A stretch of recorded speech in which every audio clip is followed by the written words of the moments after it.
This thing is the very nature of negativeness in mankind. It exists in every inclination toward hatred and in every tiny desire that would threaten the conscience of man. That part of man that seeks God and good. This spirit, which can only be referred to as it, uses sexuality to hold morality hostage. Its reason for being is to seduce the subconscious, the conscious, yea, the very soul, so that it might remain in a fallen, lustful state of existence. It incarnates in the flesh periodically to prey on the weak-minded by imitating the very spirit of its victim, its adversary, for the purpose of seducing and destroying that soul.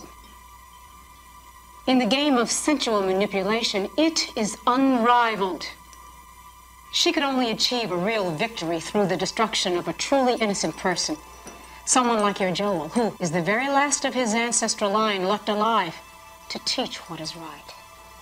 It's an ancient demon. And its name is temptation.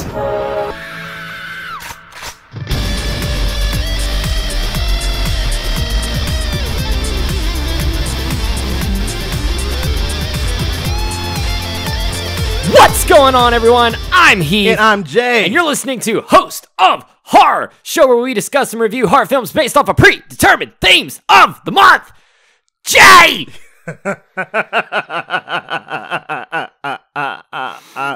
This movie was confusing. Well, I won't say confusing, but That first half was pretty confusing. this movie that we just watched is very confusing. And I am so sorry. I just had a soda, and I'm getting all of the burps. This is why you don't drink soda before we start doing a podcast. God damn it, Jay! Shut up. Shut up. Don't tell me what to do. Don't tell me how to live my life. I can make my own decisions. I can make my own decisions. You sound like Joel. Oh, yeah. Speaking of... So the movie we watched today is none other than 1990's Death by Temptation.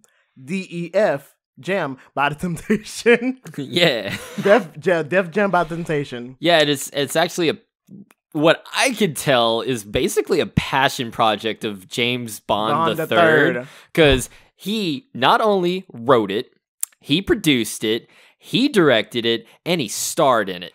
And you know what, though? I eat movies like this shit up. Like, I am here for a passion project because I want to do a passion project for a feature film one day. And mad respect to anybody who can get the money to basically film a passion project and just try to get it off the ground. I'm here for it, and snaps to that. But yeah, and yeah, it looks like he did a lot of it himself. Like, it's a trauma film only in name, I feel like, because it doesn't feel like trauma. It doesn't look like trauma. Thank God. Yeah, thank God, because I hate trauma. I'm just gonna throw that out there. I really don't like trauma. No. All right, so this film is... I'm still trying to wrap my head around what to say about it, because it's almost like it's both of its time and speaks to so much that I guess you could say about the Black community at large. But this is also like very campy and very just like, you don't have to take it seriously, but you can if you want to. So I had a bit more fun out of it than I was expecting.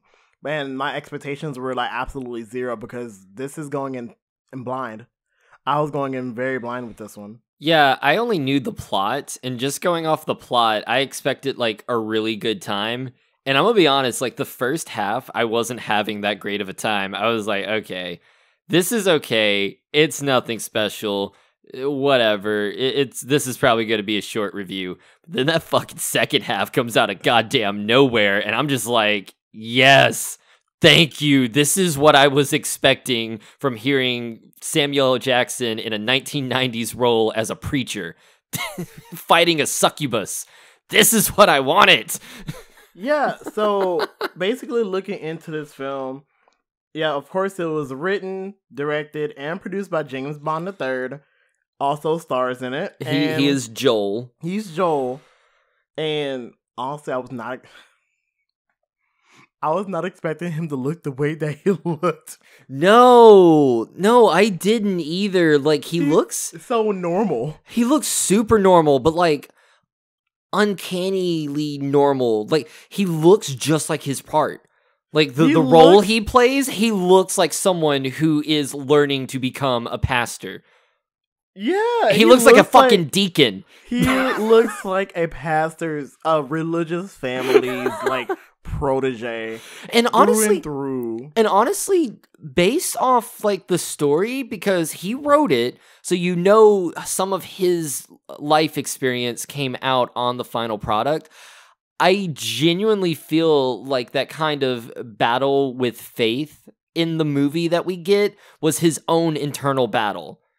I genuinely get that from the writing of this movie. Like, I feel like he was taking his personal experiences and putting it in movie form. Oh. Okay. So, more trauma shit.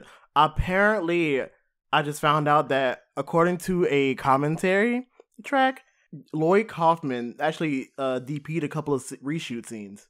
And basically was, like, trying to replicate Ernest Dickerson's. Also, another Ernest Dickerson. Yeah, our boy's back. Love him. It was photographed by him. Photographed. I love that. It was photographed. It was before cinematography had a term. So he was the cinematographer on it, and we're gonna get into that later. But after I finish this, so basically, Ernest Dickerson, he DP'd it. But I think for reshoots, Lloyd Kaufman had to like do some shoots.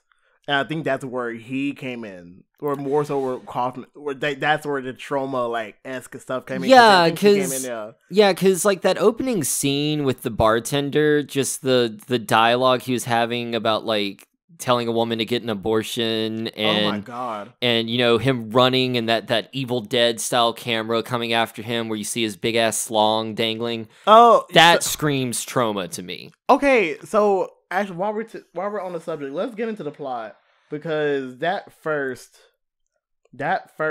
freaking scene was like, okay, this is a trauma film through and through. So starts out with old boy, like he's I thought he was gonna be the main person. Yeah, I thought he was James Bond III. Yeah, I thought he was James Bond III. So I was like, okay, cool. Because he looks like a suave James Bond as character, and it just goes while the credits play and the conversation's going while he's doing that. I was like, okay, cool, whatever. And then he lights a cigarette, I think. Yeah, so he's basically trying to hook up with this chick on the phone.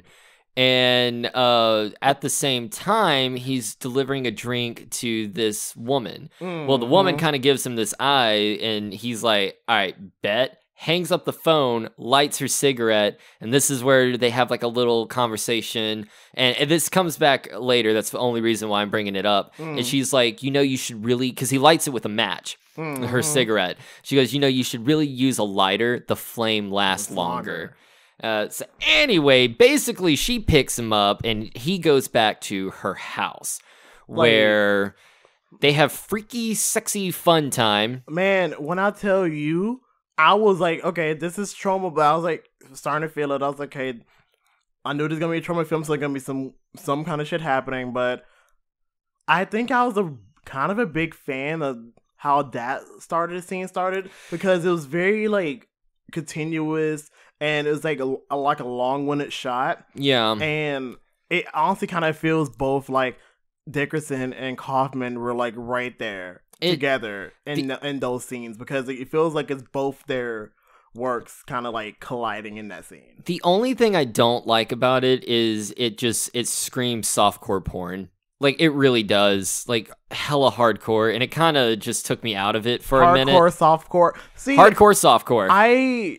I was thinking that that scene was beautifully shot, and with the whole set design of that room alone. Oh, the set design's really good. Very pretty. The whole movie, the set design's really good between her home, the nightclub, and Kay's home when we finally see it. Even the grandma's house where Joel starts his story. Even that, I mean, you could tell the personality of each home. Oh yeah. And it goes to show like a lot of like, you know, a lot of like black homes, they're always gonna have some kind of character. There's no like, it's like almost like nothing in this place. You can tell the characters. You can tell the characters based off just the way the houses look alone. Yeah, basically, and that works so well. And I like the fact that they paid attention or took attention to detail into account when it came to little things like that.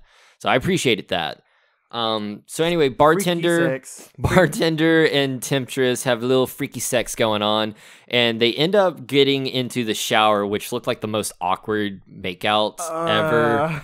Like, cause she's getting rained on essentially with her hair kind of getting in her face while he's getting rained on in the face while they still have to have sexy time makeout. It was weird because like, baby, those back in the late 80s, early 90s, big hair, everything. And I was like, this is a lot of hair, but leads into the shower, eventually turning into blood. Yeah, it starts raining blood on them. And yeah, it goes to like blood and all of that. Although I do love that blood. I love that color red and blood. It reminds me of Hammer Horror so much, and I love it. It was the same thing with Bones. Bones had that same colored red for blood, and it's just, mwah, I love that color. I feel like I saw a video about like why the blood is like that, and I gotta find that. God, I don't know, something about it. It just, you could do realistic blood and you can do like non-realistic blood. Like there's some war movie that Nick Cage is in and the blood looks almost fucking orange. It's off-putting. But then you got real blood and you're like, okay, it's blood, but it's nothing eye-popping. When you have something that looks like fucking paint, you're immediately focused on it, and it just, to me, it screams Hollywood blood. And I don't know why. I really dig it. I dig eye-popping blood. Eye-popping blood. I love that shit. But that leads us into the Evil Dead chase scene. The Evil Dead chase scene where, like, yeah, you see old boy in the nude, mind you. Like, you can tell that they just did not give any kind of fucks about a rating system at all. Well, it's trauma, so it's also trauma. Yeah, trauma didn't give a shit. Also, I don't even think this film is rated. Like, let me see if this film no, it's not even rated. There's no rating for this film, as far as I see. Yeah, I mean, so like, we have an unrated film. We saw full dick and ball sack.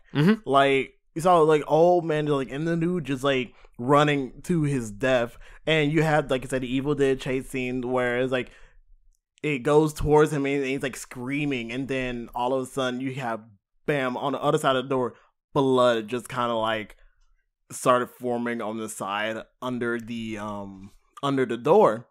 And he's like, well, this really did set the tone for what this movie is about. It really did set the tone for what this movie is all about. Yeah. So I was like, okay, we're there. This is trauma. Like, I keep saying it's trauma because this is exactly how I felt. Okay, this is a trauma film. All like reality is out the window for me. Like, let's go. Yeah, and I felt the same way. Like, watching the opening scene felt very trauma to me. Even a couple of other sex scenes that we get with her killing her victims felt very trauma-y to me.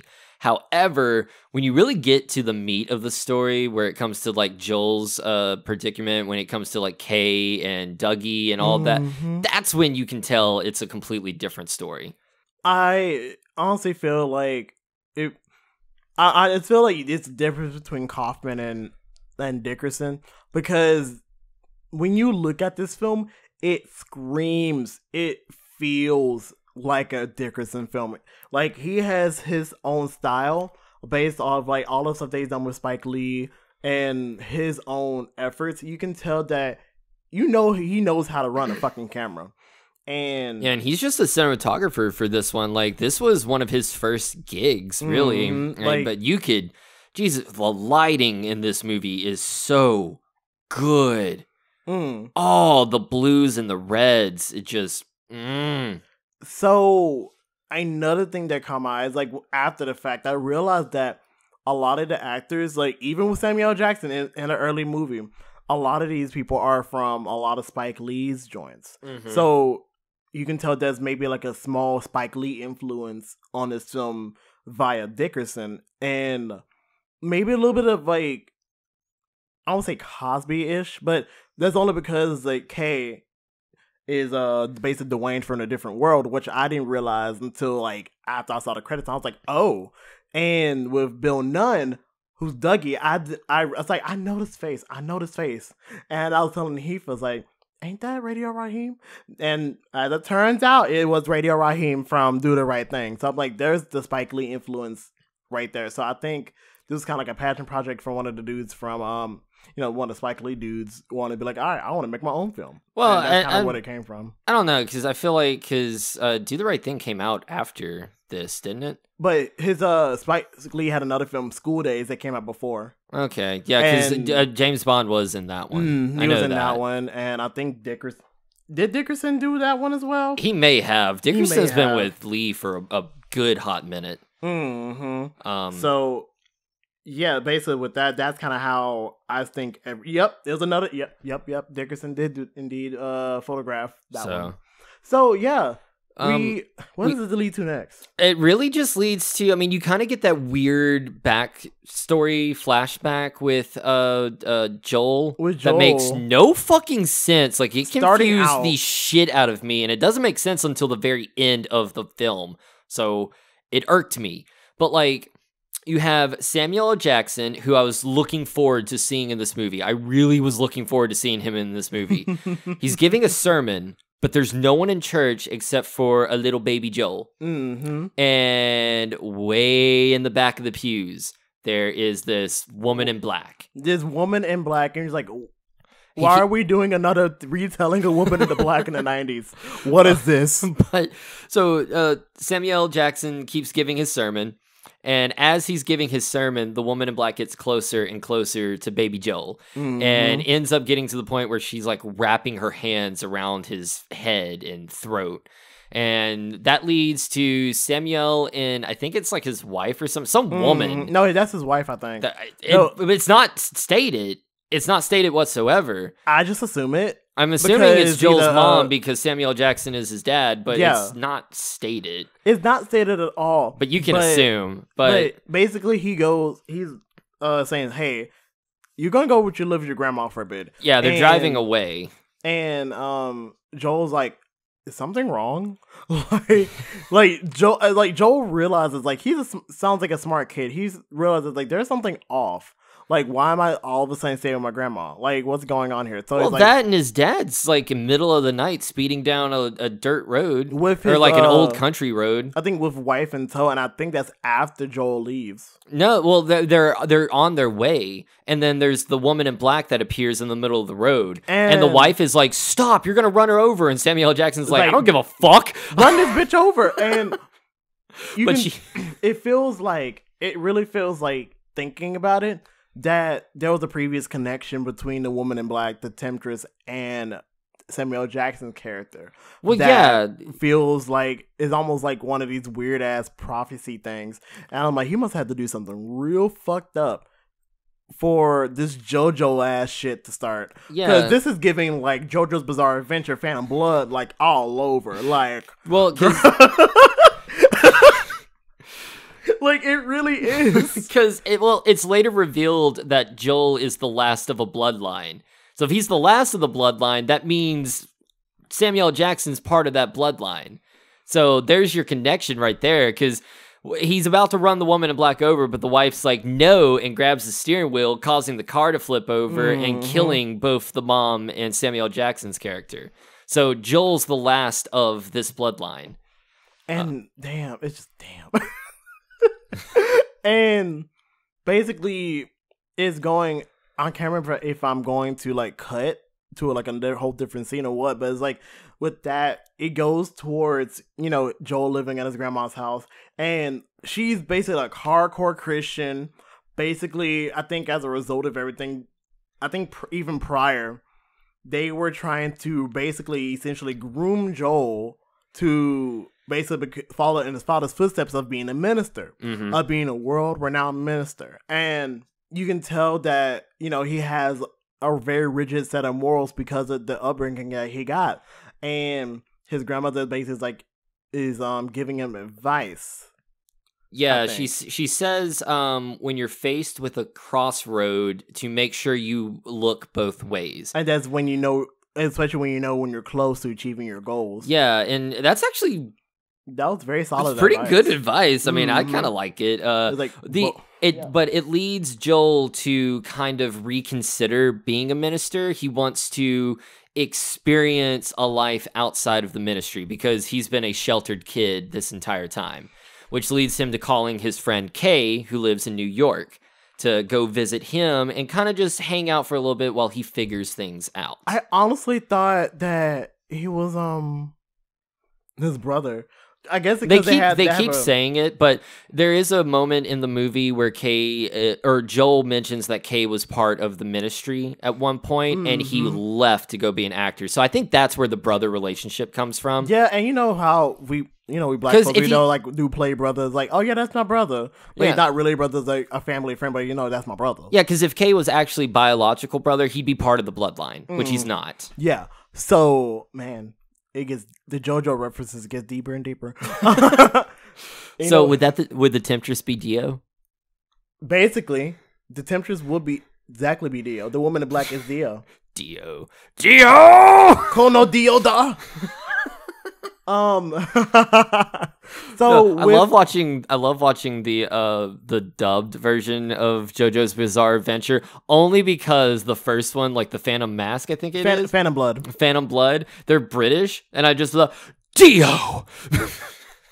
Dio, I cannot believe you've done this. And it's like,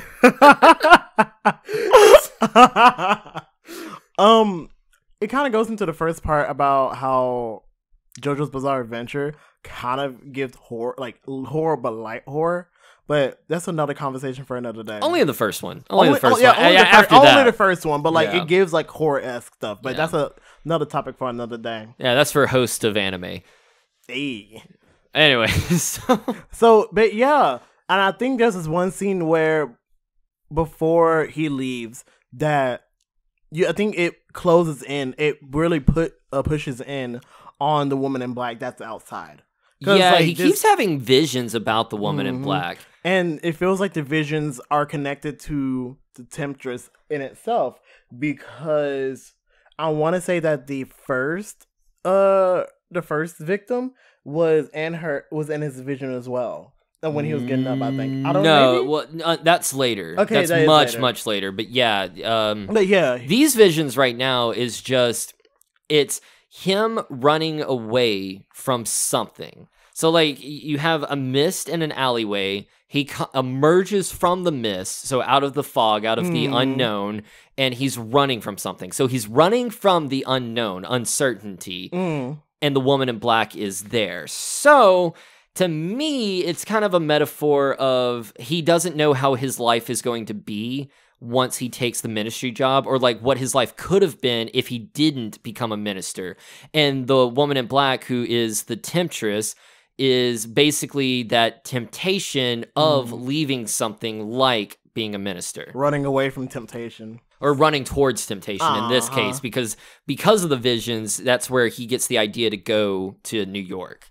And, man, I really feel, I low-key feel for the grandma, though, because I'm like, she may be strict, but I feel like she knows a lot more than she lets on. Yeah, which I feel like, comes in in play way later.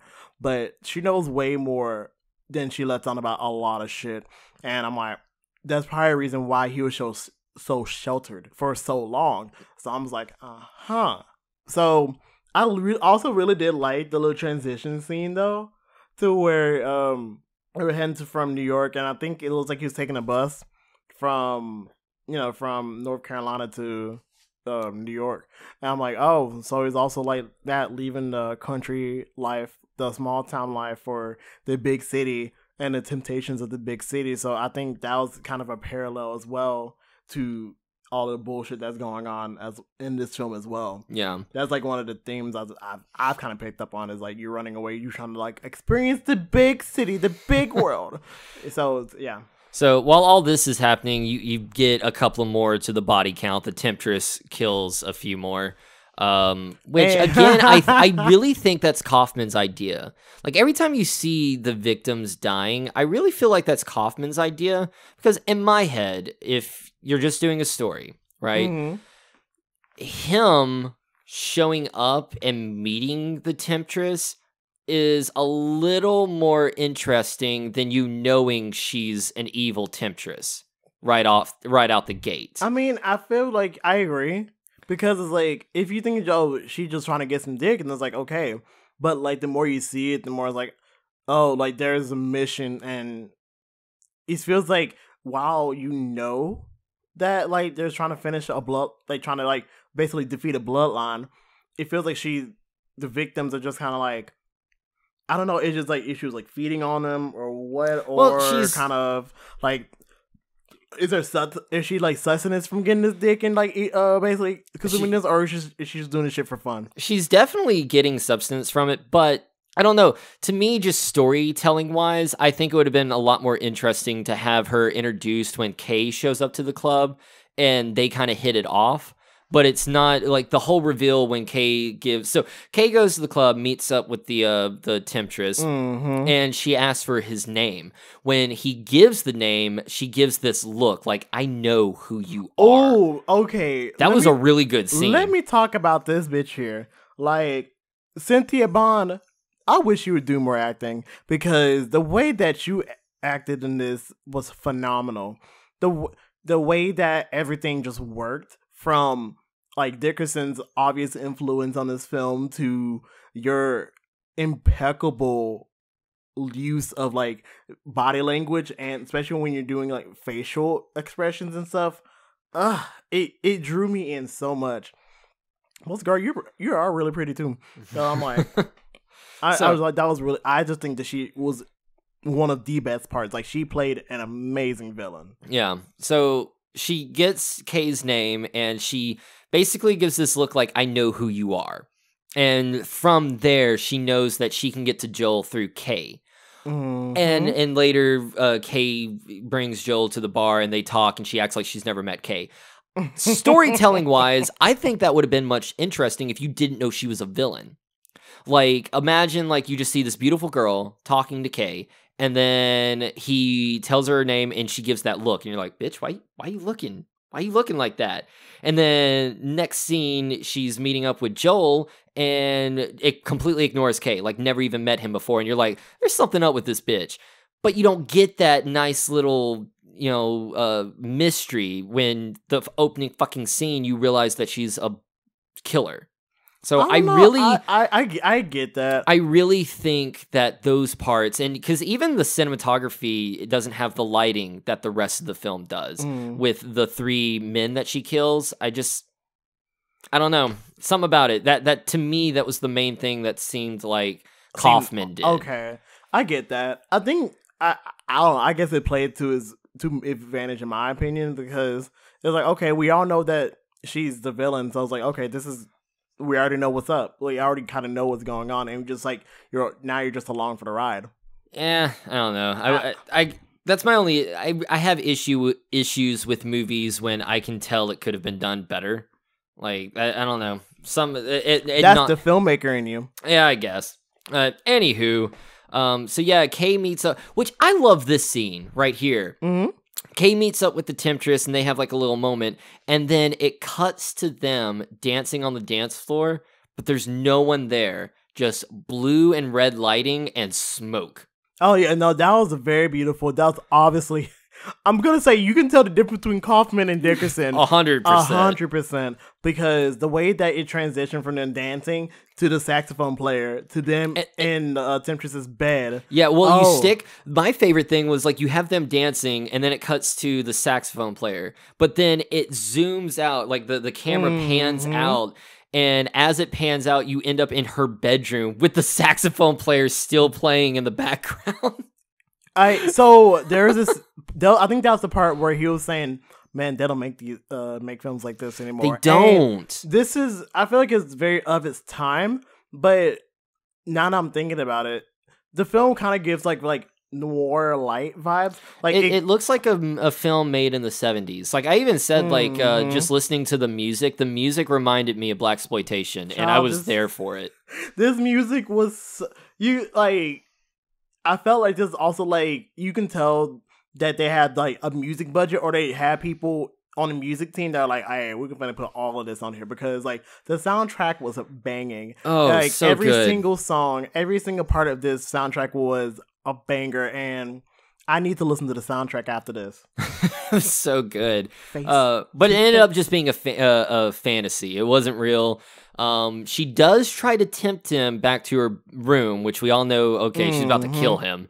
And he says, "No, I can't. I got to go meet my friend. He's coming from North Carolina to New York, and I got to be there." And man, another testament to her acting ability is just the way that she goes from, like, without even really trying so hard, go from happy to, like, pissed. Yeah, but, like, that subtle piss. Like, I'm not going to let you know I'm mad, but I'm mad. And then the music, you can hear the music, it just, like, kind of, like, start to erupt every time she goes into her pissed off face, and then depacitate and just be like when she goes back to her to her happy stuff. Yeah. So that was a great use of sound design in that. Yeah. And so Kay goes back to his apartment where Joel is there waiting on him, and they actually have a good relationship. Like, their friendship in the movie is very fucking realistic.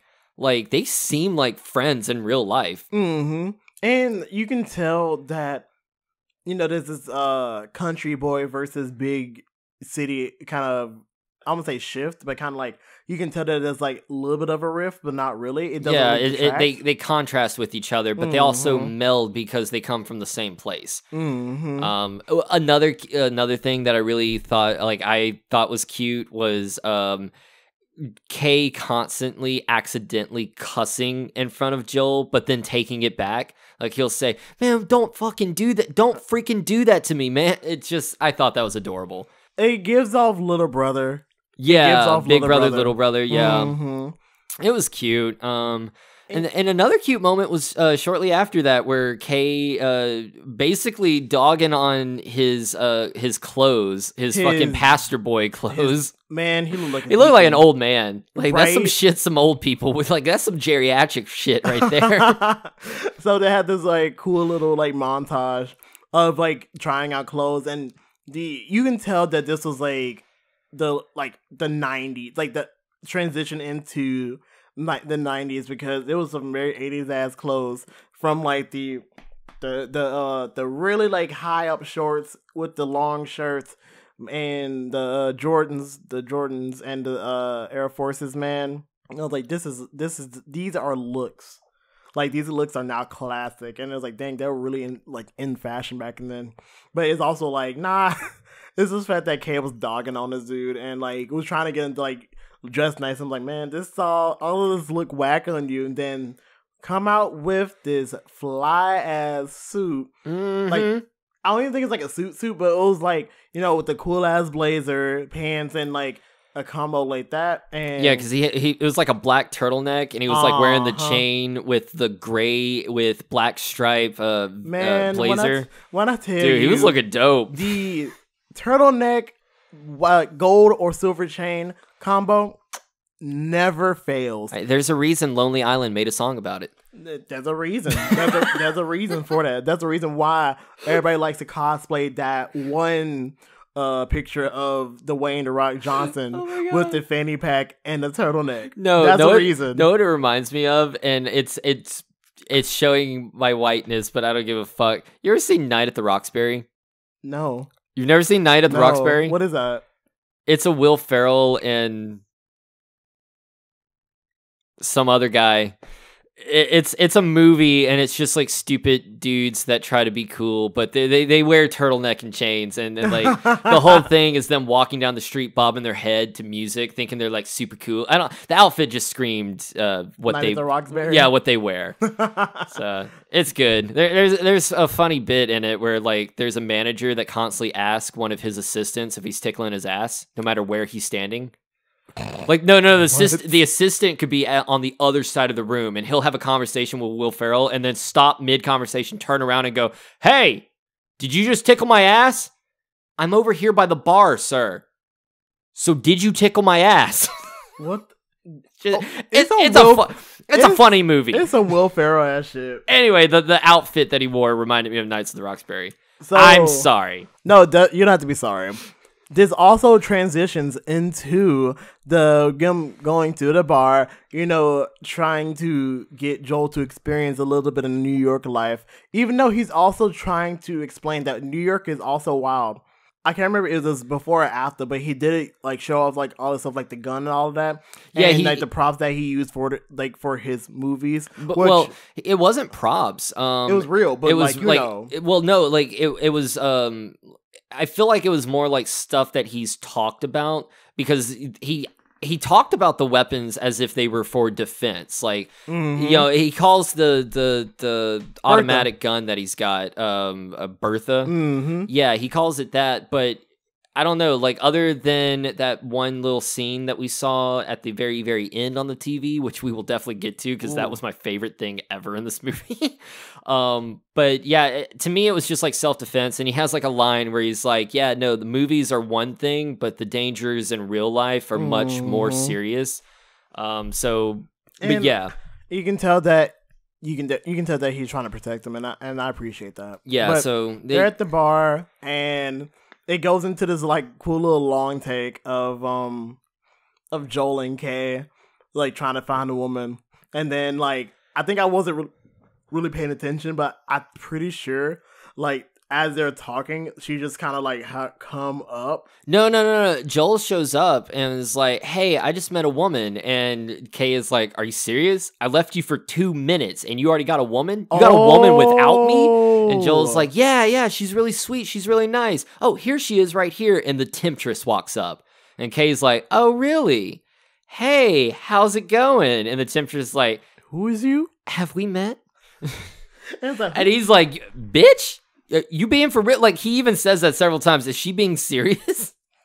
So anyway, she brings Joel over to her little corner in the bar, like her bar seat where she always sits at. And like, obviously Kay is like, "What the fuck is this?" And Joel does not know any of the better. Like, this poor boy is so like, I wouldn't say naive. It's like, damn, like. He's so naive. He's naive. Oh, baby. Pole shelter, baby. But and then we get the not the introduction, but like we get my favorite character. We get Dougie. Dougie comes in. All right, so Dougie, no. Dougie, my man, Bill Nunn, Radio Raheem himself.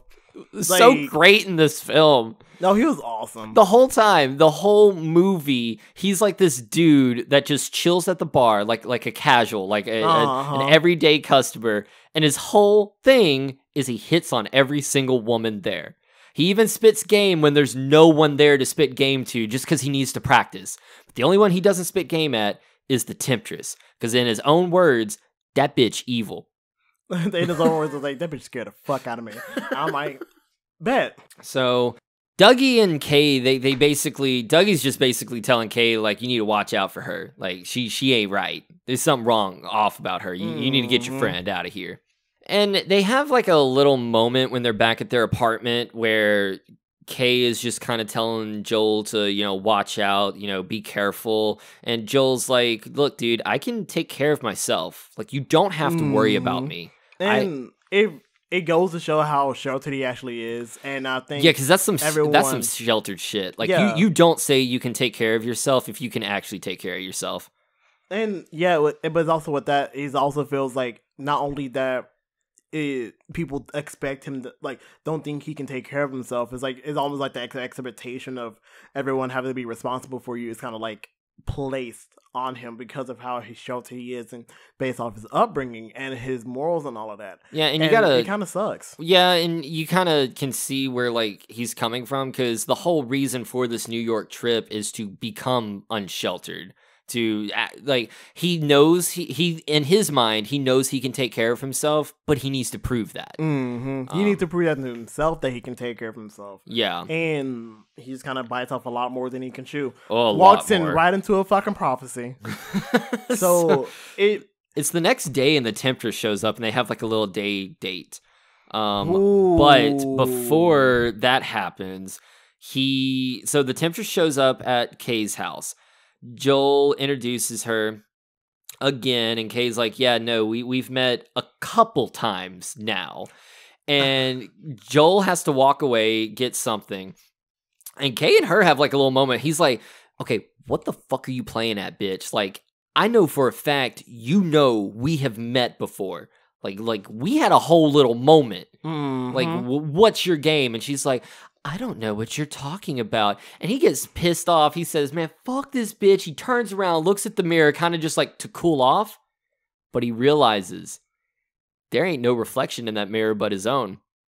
He turns around, sees her. He turns around, looks at the mirror, back at her, and now she's pissed. She's got that look you were talking about.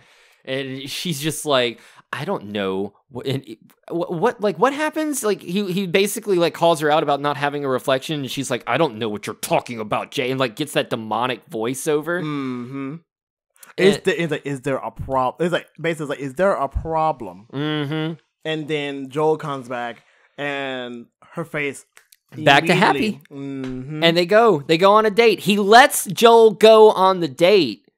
But it's one of those things where it's like, it's a very precarious situation because y'all already had like a little bit of a conversation about like, oh, I can take care of myself. And as shitty as it sounds, it's kind of like, okay, bet. Like, Jay, if I hate that. If you are going on a date with someone and that motherfucker does not have a reflection in the mirror, I'm not letting you leave. But you can tell that if like that was a friendship that was about to be severed if he doesn't let that boy go. Like they're about to basically, he was about to like, I think you can tell that he wanted to keep him from going, but it's also like, I would fight you. I would wrestle you to the ground. You ain't leaving. Not on my watch. Oh, it would have been mad. Like it would have been mad, and it was like, I get it. I see both sides. I see it, but I think at this point, it's kind of like, oh, I guess he had to figure this shit out on his own, but like not really on his own. Luckily, nothing bad happened as of yet, thank God. But going forward, like the Temptress and Joel go on a little date at this little cafe and all of that, and they talk about and they're just kind of, doing chit chatting, and then the Temptress kind of drops a thing about being a world renowned minister, and then Joel's all like, I never said anything about that. You just give off that type. You just look like it. And like, he's like, what? Okay, weird, but okay. But it's like the facade. It's like that facade. I thought it was about to break. Because like that he's kind of like a little bit on the strong will side, but his strong will is based off like his upbringing. So it was like trying to like keep from doing all of that, because he talked about how he doesn't drink. Talk about how fornication is a sin, and like which is weird. Like he's like, all fornication is a sin, not like wait until you're married. Like, how do you think Southern Baptists? How do you think? No. Southern Baptists are. Trust me, I grew up Southern Baptist. They're you wait until you're married. Okay, this is like some. That's my bad for assuming Southern Baptists, but like that is some really like that's some very deep fucking South church shit. Yeah, because like, how the fuck do you expect a population to be formed? Like, where do you think you came from, Joel? Like, come on. No. I think he came from a mommy and daddy who loved each other so much, and that God they held hands like, too tight. That God and was a Joel like, popped out. Y'all gonna fucking you're gonna have this baby like God intended. We skipped over something. Dougie's reveal. Before Dougie was after. No, because remember she has the headache during the cafe because they're talking to old bitch at the witchy shop. You skipped over Dougie! Oh, yeah. Damn. Kay goes to the bar where he meets Dougie, and he's like, yo, man, remember that bitch we were talking about? And he's like, yeah, evil bitch. And he's like, dude, I didn't see her reflection. And Dougie's like, man, I gotta tell you something. No, I didn't skip over because that was in around. No. They were talking about it a little bit about the whole ministry thing, and then it cuts to Dougie. No, because they do the Dougie at the bar, and then we go to the cafe, and then we cut to them walking into the store, then back to the cafe, and then talking. It's all in the same. God damn it, Jay! It's same realm of a scene. God damn it, Jay!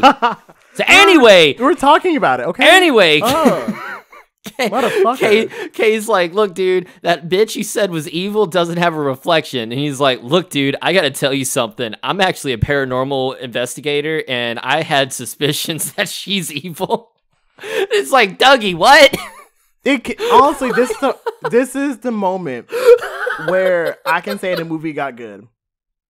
It comes out of fucking nowhere. It comes out of nowhere, but this is the movie. This is where the point where I was like, it gets good. And honestly, this is more Dickerson shit, I feel like, because the same shit happened in Bones. The same shit happened in Bones where it's like, okay, you see one thing and then it shifts genre just like that. Or like you get this reveal that just changes the trajectory of everything. And you're just like, all of this shit comes from nowhere. It's a Dickerson thing. I feel it. I feel it in my bones. So, no pun intended. This is a Dickerson thing. So to figure out how to take the Temptress down, they go to like this shop where there's this, I guess, voodoo medium. It's not voodoo. It could be voodoo in New York. Like psychic, medium. It's like psychic and stuff. Anyway, goes into more shit. But they talk to her, and she's like, the only way to get rid of this demon is through the strong will of the innocent. Yeah, basically, is like someone who has a strong will to God that can resist her, that can resist the temptation that comes from her, from the beast. And as she's talking about that, the Temptress starts getting a headache. And it's like, I have to go. Yeah, she's like in the middle of the conversation with Joel, and she's like, I gotta go. And he's like, you okay? And it's like, yeah, I gotta go. And she runs to the bathroom. Cut back to them, and Kay and Dougie are like, well, neither one of us has a strong will. There's got to be something where we can like lay this bitch to rest. Like, can we just like douse her with holy water, cut out her steel beating heart, and bury it in hollow ground? And Kay looks at Dougie like, the fuck? That's how you know he was a paranormal agent, because of stuff like that. He just drops that shit, and as he's saying it, Kay just looks at him like, are you serious? What? Are you dead ass? You dead ass, B? Like, that's how you know that he knew what he was doing. He knew he was like part of the paranormal game, the occult game, because he knew shit like that. It's either that or somebody watched a little bit too much The Exorcist. Yeah, it was like cryptic Men in Black. Man, Dougie as a Men in Black man, I can see that shit right now. It's always cool as fuck. But I make this look good, right? So basically, the medium gets possessed. Yeah, there was like a whole moment where the Temptress basically, I think, possesses the medium because she felt something going on, and then is like, bitch, you fools, you really about to do this, ain't you? No, don't fuck with me. Like, what I love is the possessed medium, the Temptress as the medium, only gets like a few sentences in before Kay's like, I'm out, and just runs. Me, I'm Kay in this situation. I should have lied. Hold on. Knowing me, I'm like half Kay, half Dougie. I'm like, this is like a train wreck. I know I don't need to be a part of this, but like, part of me wants to be like, okay, this okay, I see what you're trying to say, but holy crap. He just bounces. And then right after she finishes it, like, she's done and like drops and stuff, like, Dougie's all like, okay, now I gotta go. Yeah, now I gotta go. And she comes back to the table, and basically he's like, because at this point I feel like she's weak, like she's weakened because of the possession, because she's like, yeah, I have a really bad headache, I gotta get going, but I want to see more of you, so can we like reschedule this or something? And then I've noticed also between that, like, you can tell Joel is like he's like kind of starting to like kind of think about it, think about like the temptation, and like I'm not gonna say like lose his will with God, but like he's starting to think about like things in more secular ways. Like maybe I could. Hit this. Especially after like she kisses him, she's like, "Can we reschedule this?" And he kind of hesitates answering, and then she kisses him, and it's like a long kiss. It's a good kiss, and then she like steps back, and he's like, "Okay, yeah, we could definitely reschedule." And man, you can tell that like as is the naivety showing up, because like I don't think he's smitten, but it's like. He really feels something. Well, no, it's like when you're in high school and an upperclassman like has a thing for you or like kisses you, and you're just like, "I'm still a virgin." Oh my god, that's what it gives me, is like older woman coming onto you when you're still like this naive little child. Mm-hmm. But anyway, Joel goes back to the apartment, Kay's apartment. Kay shows up and is like, "I need to get my knife, but before I go, you need to get the fuck out of here." Joel's like, "What the hell are you talking about, man?" And he's like, "No, listen to me. I met that bitch. I know that bitch. That bitch ain't got no reflection. We know you need to get out of here." And Joel basically goes like, "I cannot believe it." Like his like rational mind against everyone else's like out there shit is like, "Bitch, you've been drinking, haven't you?" Of course, Joel's been drinking. Of course, Kay's been drinking. But it's also like, I think he was trying to write it off as just like, "Oh, you just been drinking. Like, you don't mean any Well, of this shit." it's a combination between you've been drinking, you're jealous, and you think I can't handle myself. You think I need babysitting. So I think it's a combination of all that. I did really, really, really, really, really feel when he was like, "Don't talk to me like I'm a child," because like, well, because you also got to think he's a 21-year-old man. 20. About to be 21. But still, though, I mean, he's a grown-ass man. Grown man by society standards, yeah. And yeah, I feel like he needs to make decisions for himself. And like people have been trying to protect you and for so long and trying to shield you from the world. And it's like, you need to learn the shit for himself. But at the same time, it's like, this is the wrong time to figure out shit about yourself. Honestly, if you want to be real, this is the wrong time. or right time. I mean, no. He makes a decision at the end. So I don't think it's the right time, but he makes a decision to do something. But like that also adds on to the brotherly love that these two got for each other. And like, hey, I think just dropped the whole macho man facade finally, and was all like, "Hey, I care for you, dog. I need you to go." Yeah. Before you get wrapped up in even more bullshit. Like, yeah, because he does. He's like, "Look, I got a guy out there that believes me. Me and him are going to go handle some shit. You need to leave. You need to go home, please." And then just walks out. And that leaves Joel by himself, dropping a tear. And honestly, I understand, because it's like, dude, I guess it makes a lot more sense to me, because I've been Joel in many situations where it's like people like were trying to quote unquote like treat me like a child and shit, and try to like keep me from making the bad like decisions, or try to like, you know, do this and that. And I was like, yeah, no, I can make my own decisions. Let me make my own mistakes. So that was if anything else, that was a Razzie Award winning tier. Like he was. That tier was fake. Nah, I'm gonna give him. It was too big and goopy. I'm gonna give him some credit.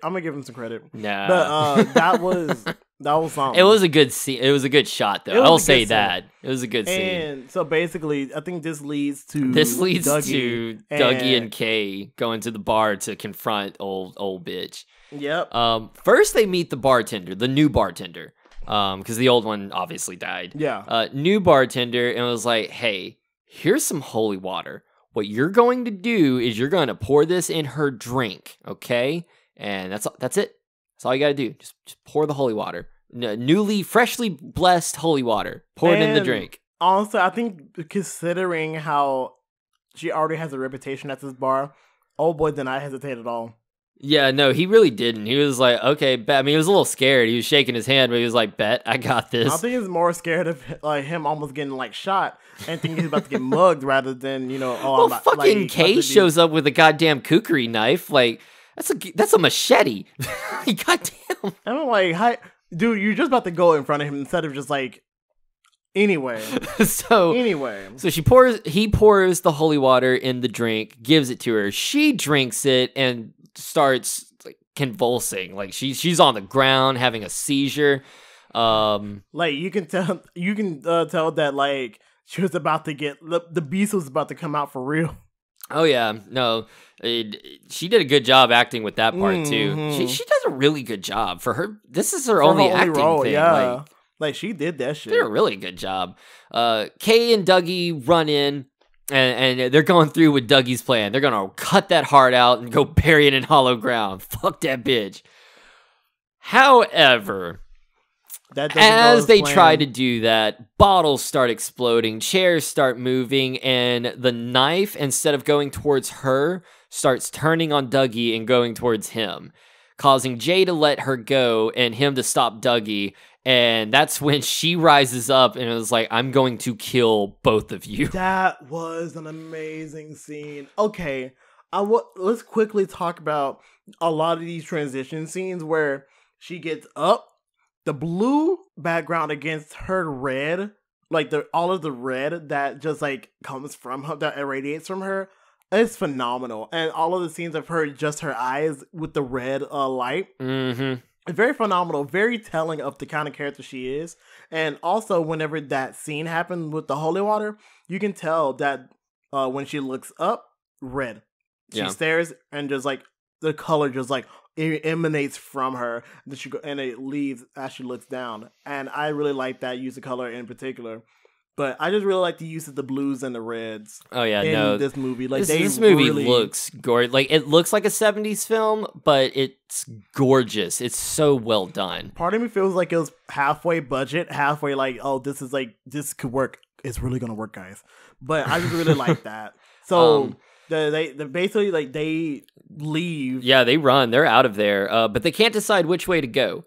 Which I love this because it's a split up. But it's a natural split up where Dougie's like, we need to go this way. Kay's like, no, we need to go this way. No, dude, I'm telling you, we need to go this way. Nah, bruh, I'm telling you, we need to go this way.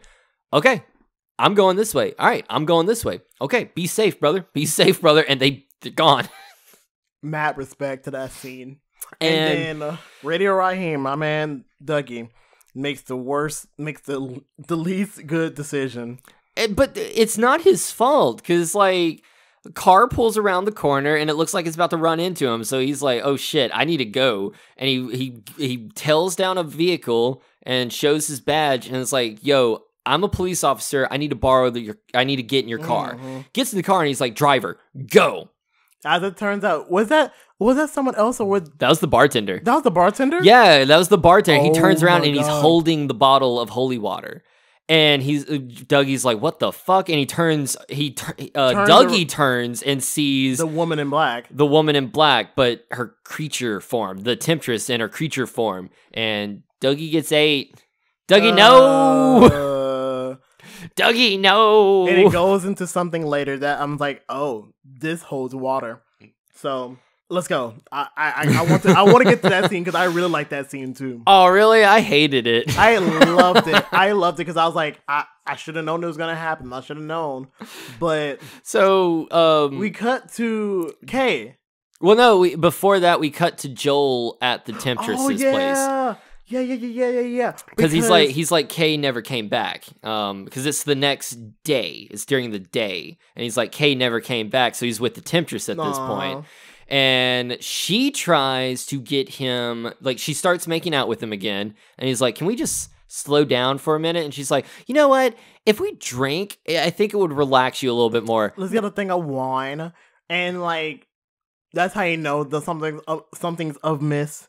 Because, like, she tried to get the wine, she tried to get it, and then, like, they can see. Well, he keeps saying no. I'm not gonna drink. I do not drink. And she's like, just keep drinking. And he's like, no, I don't fucking drink. She's like, okay, I'll drink. She starts stirring the wine with her fingernail, sticks her finger in his mouth forcefully, and boom, he's been drugged. Actually, they make out. Oh yeah, she drinks the wine and He then drinks makes it, out. and then- That's and it. he- Okay. And the kiss is forced, but then he's like, ah. Then he's like, oh. Yeah, so she drugs him. He's been drugged. And man. And then we get to my favorite scene. I love this We scene. cut to Kay, right? Kay slowly walks in and to his apartment. and it's like he doesn't hear Joel, so he's kind of like slowly walking and Making sure everything's okay, copacetic. He first thing he does is he grabs a 40, grabs his favorite bottle of Colt 40. He's had a long day, man. I mean, honestly, the shit you've seen, I'd be drinking too. So he grabs it, and then he starts to hear something. So he slowly grabs one of the knives above him. Yeah, like a kitchen knife. And one of the kitchen knives, yeah, and goes to his room. He goes to the, I guess the living room. Honestly, considering it's near, is like the only room other than the kitchen. Yeah, because he can hear the Temptress's voice, but he's also hearing his own voice. So, like, one of his audition tapes is playing, but there's also the Temptress mocking him. And he's all like, I was like, why are you going? He was going towards the TV, and I was like, why are you going towards the TV? Honestly, it shocked me. Like, this was actually a good, because I thought the Richard Nixon blow-up doll thing that he's got in the back of the TV, I thought that was going to jump out and get him. Oh my God. I genuinely was looking for that to happen. Oh, but no, he gets to the TV, and on the audition tape, Kay is like up on the camera. Wait, that's not Nixon, that's Reagan. Was Reagan? It was Reagan. Oh, whatever. My presidents, I don't know. They're all Caucasian. There's just one that's not. There you go. But anyway, this scene was all the way crazy. Good. So like, I'm expecting presidential blow up doll to attack, but no, he gets up to the TV at the point where like Kay's mouth is open on the videotape, on the audition tape, right up on the camera, so it's like right up on the TV, and it fucking bites him. Just out of nowhere, it just fucking bites him. I'm like, did he just got eaten up by the TV? I thought a piano was weird. I am so tired of like things getting of inanimate objects eating things up. Like, why is furniture dangerous now? Why is furniture and appliances dangerous now? Like, now I have to like watch out for my flat screens just in case they try to suck me in. And try to like eat me fucking up. I was like, ugh. Anyway, with this, it was some wild ass shit, right? So and it eats him. Like, it just starts eating all of him, and then like burps his remains out. And that was disrespectful. The most disrespectful thing I've ever seen was the fact that like, you're not only gonna eat me up, you're just gonna like vomit my remains and shit. And then with the Reagan doll, just like, in the like, and I was like, this is some fucked up ass shit. And it just like, it lingers too. So you're just like, it lingers. I'm like, I hate it. I loved it. I thought it was great. No, I hate that last part because I liked it so much because it was a great scene. It makes me wonder, Kaufman or Dickerson or James Bond. Dude, that was Dickerson. I feel like James Bond had the initial like idea, like story-wise idea, because the whole him battling with his fate, his crossroads, battling with temptation and religion. I feel like that's him 100% because he looks like a deacon. So I genuinely feel like he had this choice. Like, I feel like him in real life was Kay, where he grew up in that place, but became an actor, met Spike Lee, met all these filmmaker guys, and those were the temptation, and he actually followed that path. But this was a story of what if that temptation was evil? What if that was the wrong thing? So I feel like story-wise, that's him. But like lighting and then the kills, I feel like that's all Dickerson. Because that shit is some shit I could see in Bones. 110%. So honestly, you're right. And I feel like it feels like Dickerson has a natural tendency for horror.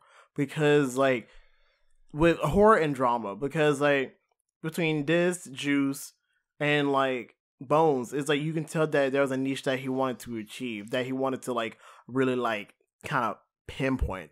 And with Dickerson being like maybe the one of the earlier phases of black horror, it kind you can tell this is where he kind of got his start from James Bond, the third, and the Trauma. So I'm like, it kind of sort of makes me appreciate Trauma. Not really. No. I don't appreciate Trauma. I appreciate aspect. them for allowing this movie to happen, because I really do. Because it's even Bonded Films production. Like James Bond III made his own production company trying to produce this film, and it just wasn't happening.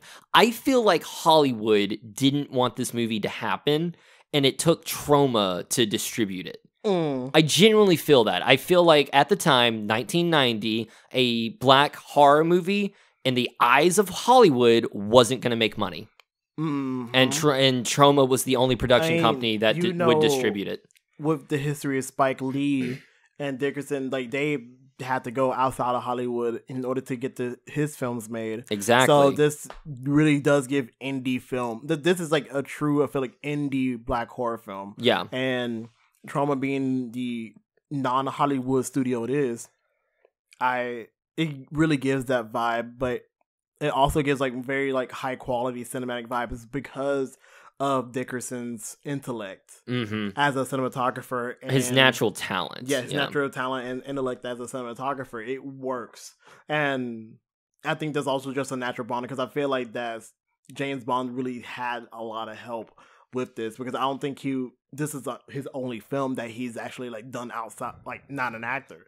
So yeah, it's his only directed one, only produced one, only written one. So to me, again, I feel like he had the story, but really, as far as like the end, I feel like it was a Dickerson and him collab, which I like. That was also kind of inspiring.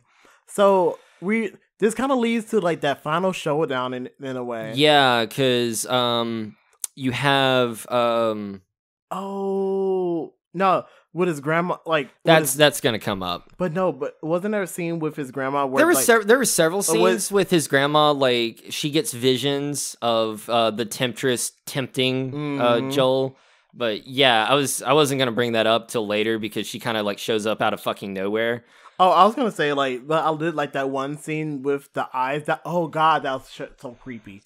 That creepy. I was when she was looking at. Oh, I miss my baby. Oh yeah, because he's just like a normal kid, and then like the blood starts pouring down from the eyes, though. And then the end where his eyes are like fucking wide as hell, and he's got this creepy little smile. That was so creepy to me. That was pretty terrifying. That was creepy as shit. And so I really like that scene. Yeah. And I think that's kind of the pinpoint where she was like, okay, there's something wrong. So Joel, we cut to Joel waking up in bed with the temptress. But he looks around the room and he's like, wait, this is my old bedroom from when I was a kid. And Samuel Jackson's back for a couple minutes. Basically, underutilizing Samuel. The Jared Leto of this movie. Basically, no, Samuel didn't forget where he came from. But it's only in the fact that they promoted the hell out of Samuel Jackson. He was only here for maybe like 10 minutes. Okay, well, yeah. That's why I'm saying the Jared Leto, because I get that. But still, anyway, Samuel Jackson didn't forget where he came from. He didn't forget where he came from. He did not at all. He came from Trauma. Leto. That's wild. Fuck you, Jared Leto. So. It's Samuel Jackson. You really are like bitter about Jared Leto. But we already talked about this multiple times. We'll talk about it again. No, we're not. Forever. No, we're not talking about the fact that he basically didn't shout out Bozier except for one time.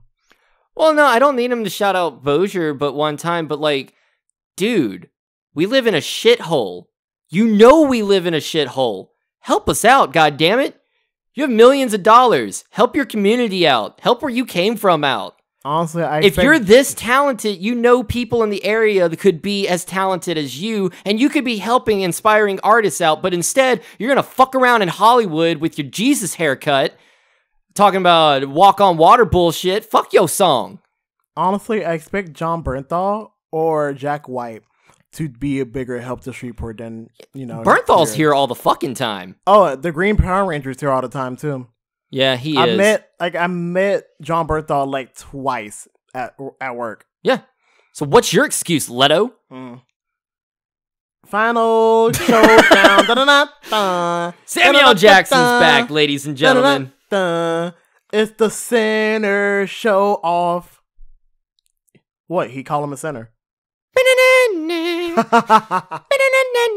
Anyway, Samuel Jackson's back, and he's like, "You sinner, you succumb to temptation." And Joel's like, "Wait, you're not my dad?"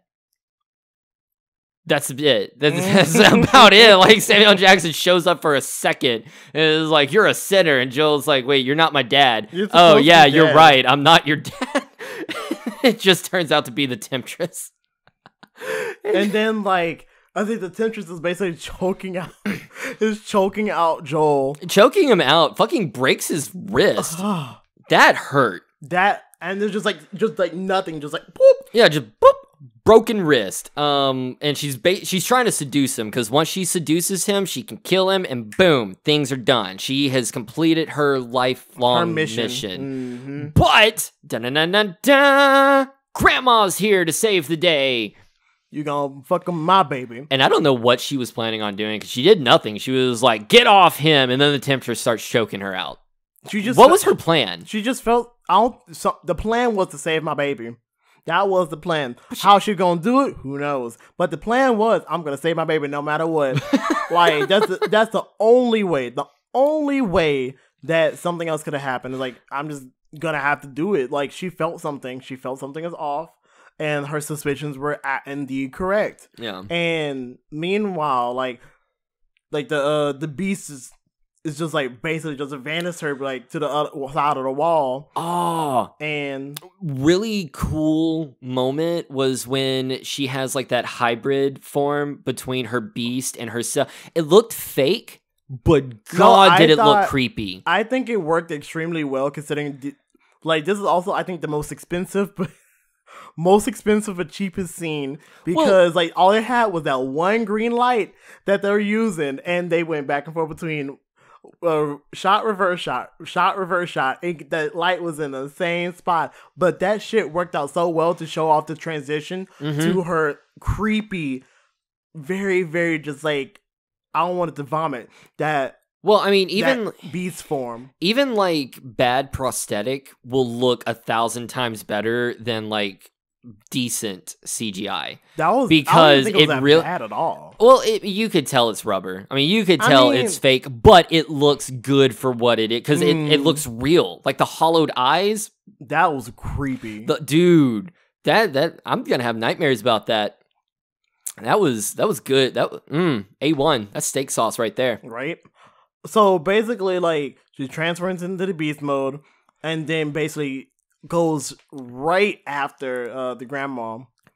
Starts like, choking her out with the nails and shit, and she's bleeding from the throat. And Joel has a moment where basically he chooses. Like, he thinks about what his grandma had talked about, where like when you are at a crossroads, make sure you look both ways. And he's like, he makes his decision. So he goes over, he grabs the cross, he says a few little scripture words, and basically banishes the demon, and done. Demon's dead. And I really like the set design in this one, because you saw the cross. There was like very shadow play with the cross, and you can tell that was insinuating his moment was like, oh bitch, he found his faith again. Like his faith meter went from like maybe like a 15% to like over 100. Yeah, because the cross itself starts glowing, and then she gets basked, because the whole final battle is donned in red lighting with a little bit of green here and there. And he hits her with that cross that starts glowing, and as soon as it starts glowing, all that light goes away, and she is just hit like a fucking floodlight, and just starts melting right then and there. And it's like, I have the power of God and Jesus on my side. I rebuke you to pit to hell in the name of the God. We're gonna go back to JoJo. I have the power of anime and God on my side. And bloodline this bitch. And man, that was a great scene, because I like the fact that it just blew up. And the whole like negative aspect of it just showed us like, oh my God, I'm about to fucking whoop. And yeah, they definitely did that for budgetary reasons, worked, but though. it looked cool. And then that's, you can tell, feels like the end of one of, it's the end of one of Joel's story. Yeah, so like that's basically how it ends. Like he found his fate, grandma's alive, and they leave and live happily ever after. And it's like he basically, like, he faced temptation and was able to stay true, stay strong, stay true to himself in the face of temptation. It unfortunately cost him a couple of friends. Like, some of the people he's been around is dead. Yeah, I really didn't want Kay to die. I really didn't want Kay to die, but he ended up dying. But that's not the end of the film. Joel may live happily ever after, but for someone else. For now, he lives happily ever after because he's still part of that bloodline. And remember, fornicating is a sin, so that bloodline's gonna die off one day. And we get to see this cool ass, like, limo, right? Mm-hmm. And we always see a pair of loafers, penny loafers, just like walking up front. As it walks up to the front of it, it looks up, and there's the bartender. There's this bartender dude that looks with the demon teeth. So basically, we got a demon limo driver here. So you're like, what the fuck? Is the Temptress still alive? Like, what's going on here? Is the Temptress like reincarnate herself on some shit? So we go to see this beautiful lady that looks just like the Temptress, legs and all, like similar outfit and all. Well, actually, she doesn't look just like the Temptress, like face-wise, but like bottom yeah, half. well, you get that idea, because you see the bartender as the driver, and then it cuts to her. It cuts to the legs, and you're like, oh, that bitch ain't dead. Oh, that bitch ain't dead. But then it goes to a regular female, and you're like, okay, what the hell's going on? Woman, by the way, she's very pretty, but she's about to smoke a cigarette. And she's about to light it with a match. But in comes Dougie with a lighter.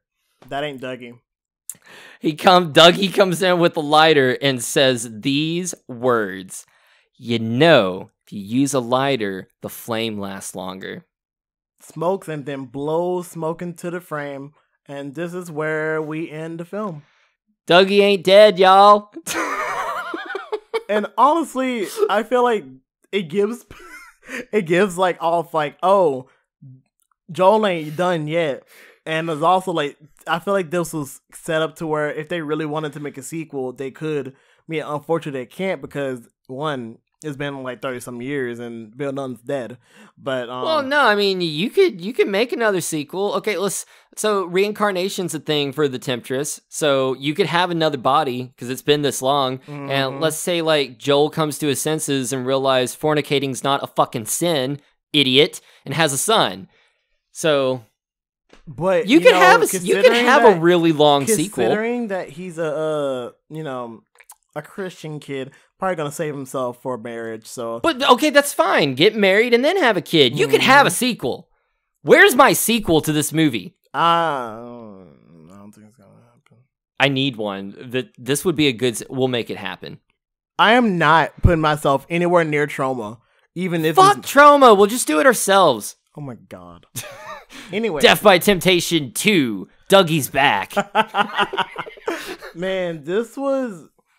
Honestly, the more that you look into it, the more fascinating this film is, considering it's basically a passion project from, it's a one-off from like one of the Spike Lee's friends, and it's like Spike Lee influenced, Robert Dickerson infused kind of film, and you can tell that they really want to make something happen and I want to say capitalize off of horror, but stylizing this movie as a horror film was a great touch, especially considering it was 1989 and 1980s when this movie was filmed and then released in 1990. So I think it was a huge testament to what James Bond III wanted to do. And one thing that I've noticed about the end credits is like, as simple as they were, I saw it was like dedicated to his family. James Bond Sr., James Bond Jr., then James Bond III. I'm the last one now. And it's kind of like, it's almost like It's the whole thing. You just like you make one thing and you just disappear. You make a great thing and just like disappear into the stratosphere. And we haven't really heard anything from James Bond III since. No, when it comes to acting, when it comes to anything. I think he's only been in 4 films. He's only That's it. One of them was a Spike Lee film. So I was like, we've heard nothing from this dude ever since then. So it makes you want to like, it's a mystery behind it. It makes you want to like, what happened since then? And it also makes you wonder what could have happened if this got the release like other films, like the Hollywood treatment. Like if it would have got the Hollywood treatment, how would it have been received? Because I didn't know about this film until researching for Black directed horror movies, and I'm actually really glad I found it, because to me this was the beginning. Because of course you have blaxploitation horror movies, but to me this was the beginning of modern Black horror movies, like Black directed horror movies. To me, this is the jumping off point for Dickerson and horror, and then I feel like with Dickerson and horror, that's the jumping off point for Peele and horror. So I feel like this film was kind of sort of a catalyst, but also like a moment where Dickerson said, I like horror movies. I want to keep doing this. And because of that, Peele got his love and for him to be able to do horror. It feels like a history lesson. And I think that's the best part about it, that it gives is history. And looking back at it now with how much we've seen basically two directors' influence on two directors' influence on the state of Black horror, and it's a name that we keep on bringing up. We keep on bringing up Jordan Peele. We keep on bringing up Dickerson, but it also goes to show how little we have. Because out of all of the films we're doing for this month, we've already covered James Dickerson, and we already covered Peele. So the fact that Dickerson was involved with this as well goes to show just how small the market is, how small the industry is, and goes to show how much we need to be, together for making films like this. And it kind of makes you wonder, was Bones a Hollywood film, like a major motion picture, or was it like an indie film that got picked up? It makes you wonder that too. It definitely was a Hollywood film, but it wasn't. It was like that early 2000s where like horror movies were cheap and easy to produce and guaranteed to make money. So that's all that was. But Dickerson, he knows his craft. He knows his craft. So like I feel like it was a Dickerson film. It was what he was trying to make, but Hollywood saw it as an opportunity to make money, is the way I see it. Where back in the 90s, horror movies weren't making money because we just had like a buttload of shitty slasher sequels. Scream didn't come out yet to revitalize the horror film or the horror genre. So not only do you have horror movies not making money, but a all Black cast horror movie in the early 90s of Hollywood. Hollywood's going to look at that and go, no, thank you. That's not going to make money, unfortunately. Which I feel like toned down a little bit. Like if it didn't have the trauma-isms, I feel like if this would have been given the Hollywood treatment, it would have been a unique film and kind of a new wave of horror would have came. Because with Scream, a new wave of horror came, but like me personally, not in a good way. Like Scream's really good, but the movies that came after that tried so hard to be Scream weren't good. I feel like if this movie would have came out and more movies tried to be like it, we could have had some bangers.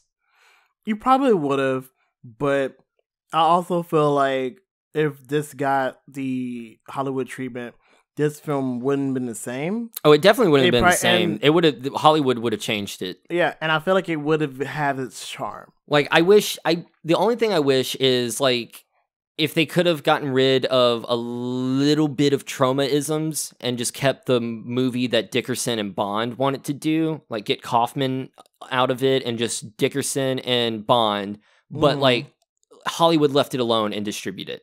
That's what I'm saying. If it would have been distributed as Hollywood, if it would have been distributed as Hollywood would have, just like it was, I feel like we would have had a new revitalized horror genre. Okay, I get that. And probably would have had a lot more black directed horror movies at this point. I agree with that. Yeah. Because, I mean, you have this movie, which is highly ignored. You have Bones, which is that Snoop Dogg horror movie. Film. And then you have Jordan Peele's iconic, already a classic, Get Out, that finally is allowing black directors to have a voice in horror. And to me, that's just so sad. We can talk about next week's film, right?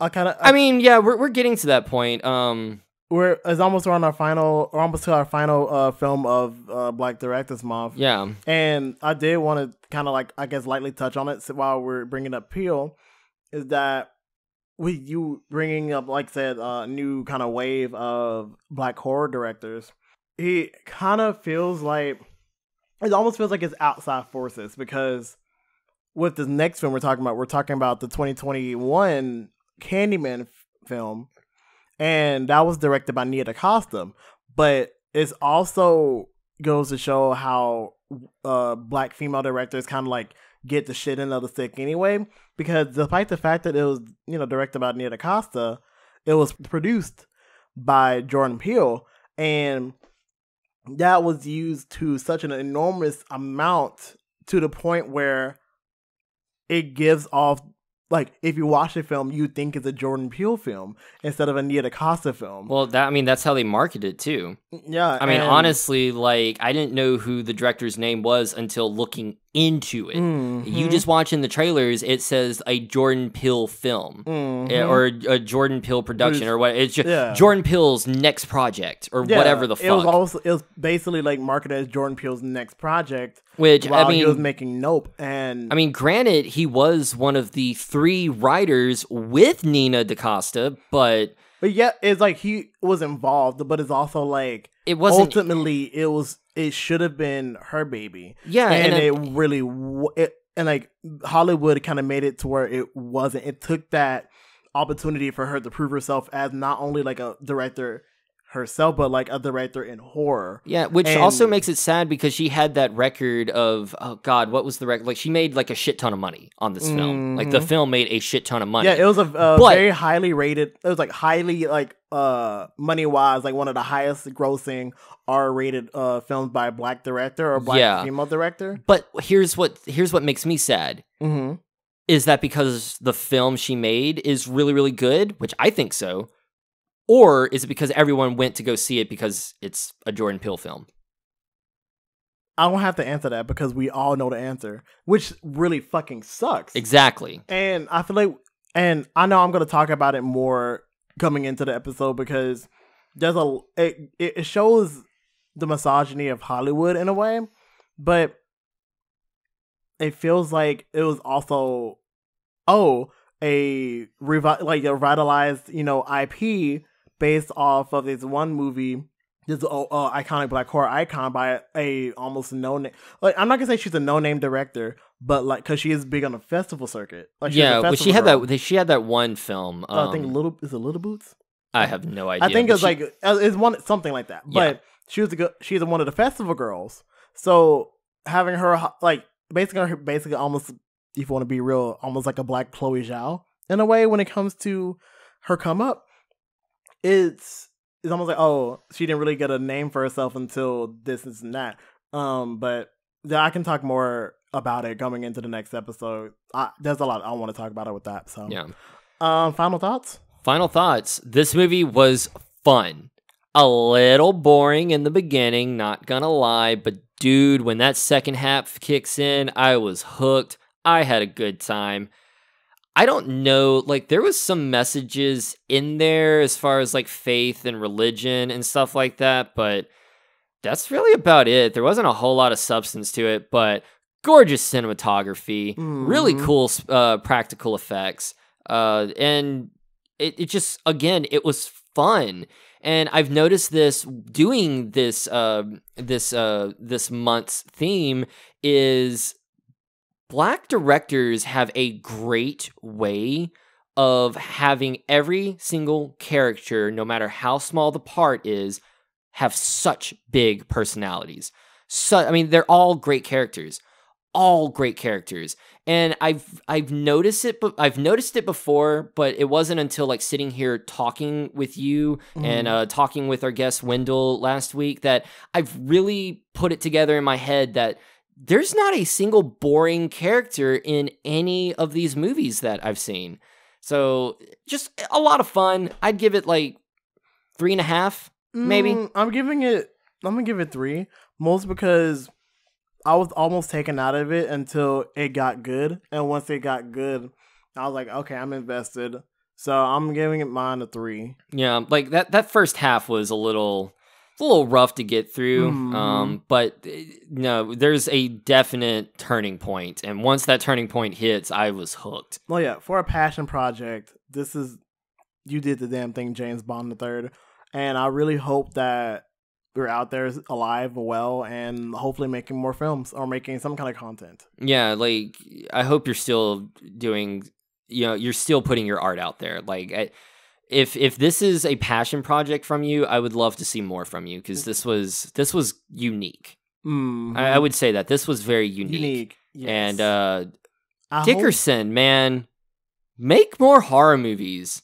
Like, I know you're doing the TV thing right now, and that's fine. That's good. I need another horror movie from you, dude.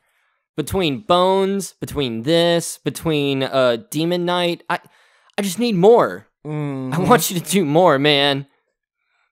I'm gonna add Ernest Dickerson, like, please make more stuff. But I think there's a lot of potential with this. And me being a filmmaker, this was also kind of inspiring, considering how we as filmmakers kind of get the shit under the stick when it comes to Hollywood, especially back in the day, and having to go outside of Hollywood and basically funding our own stuff in order to get the shit that we want made. So as much I'm like, the film was like a solid 3.5. It's the impact that this film may have had on future careers, especially Samuel L. fucking Jackson. The impact of this film feels like it's both understated, underrated, but yet so powerful, so insurmountable. And I really appreciate this film for that fact of its impact on the genre and on the industry as a whole. Yeah. No, it was good. I'm glad we picked it, and I'm glad we watched it. It was worth it. It was really good. Oh yeah. So, but yeah, we kind of already touched on it. But next week we're gonna be watching Candyman the Remake sequel. It's a sequel because I don't count the other two. The true, like, the way that they're doing Seaman as, like, they're giving it the Halloween treatment. So 2021's Candyman, directed by Nia DaCosta, produced by Jordan Peele, and it's gonna be fun. So tune in. Of course, we have our social medias. We have everything in a little link tree. Like, subscribe, hit the bell notification, go to our social medias. We got all the medias of the socials. We're everywhere. Just check us out, God damn it. But until next time, I've been Heath. And I've been Jay. And this has been Host of Horrors.